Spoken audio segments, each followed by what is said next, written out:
So let me begin by saying, why are we talking about women in leadership today? We are talking about women in leadership because there are 500 million women in our country. That is half the population. Also, Indian women are 8% of the world population. That's 8%. You know, that's larger than most countries, the population of any country. So this is not a small statistic that we can ignore. And I don't think our planet can succeed in any way if 8% of the population is ignored of the world.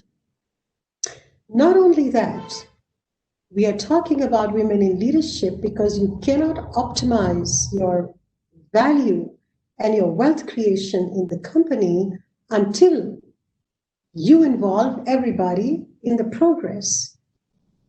And thirdly, there is a very important place for what I call social impact.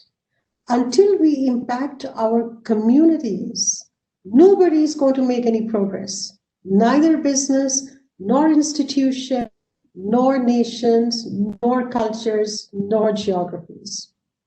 We have all got to be social impact leaders. The second thing, which is very important about the presentation today, is that we are not talking about women.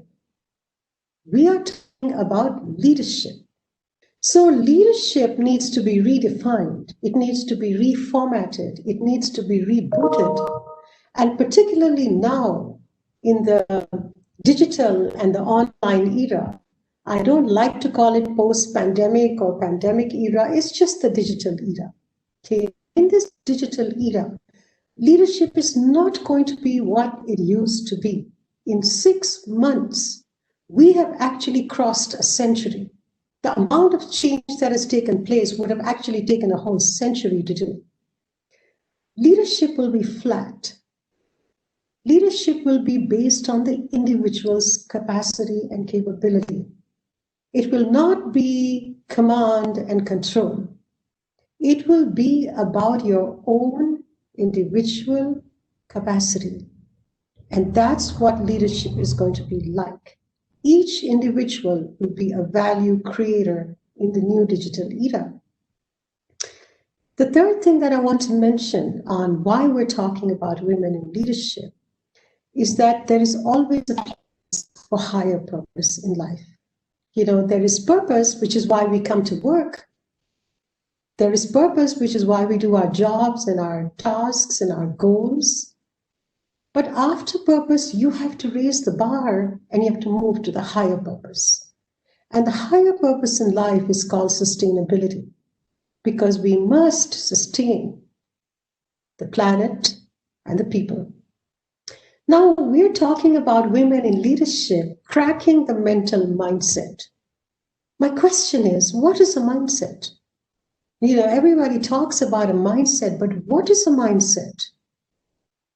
The mind is made up of some of the following which create your mindset. The first one is your experiences, all right? That's a very important part of your mindset. But you can have your experiences in a particular place, but in order to stretch the experience, you need exposure. So the second part of your mindset is your exposure. If you do not have exposure to other cultures and other geographies and other ideas and other innovation, your mindset will remain where it is. It will not develop. It will not evolve. So experience, exposure. The third thing in the mindset, which is very important, is your learning capacity. If you did not learn anything new, okay, it's not what you learned already, because then you will be like a dinosaur, like a fossil. You have to learn something new every single day. I'm not saying every week. I'm not saying every night. You have to learn something every single day, whatever it may be, just learn it. So there is experience, and then there is exposure, and then there is your learning. And the mindset will also generate ideas. Those ideas are extremely important. And those ideas form an important part of your mindset. So that's how it works. And those then have to be embedded into your mind. And that's what is called your mindset. So I actually don't understand it when people say that the mindset is difficult to change. Actually, it's not. You can take any of these variables that I have mentioned, what you're listening, what you're hearing, what you're experiencing, what your exposure is, and you can change your mindset. The choice is totally in your hands.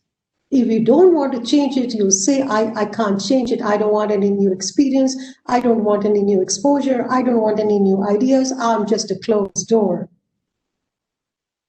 But it is also your choice to open the door and to change your mindset. This whole business of a mindset change is the easiest thing to do.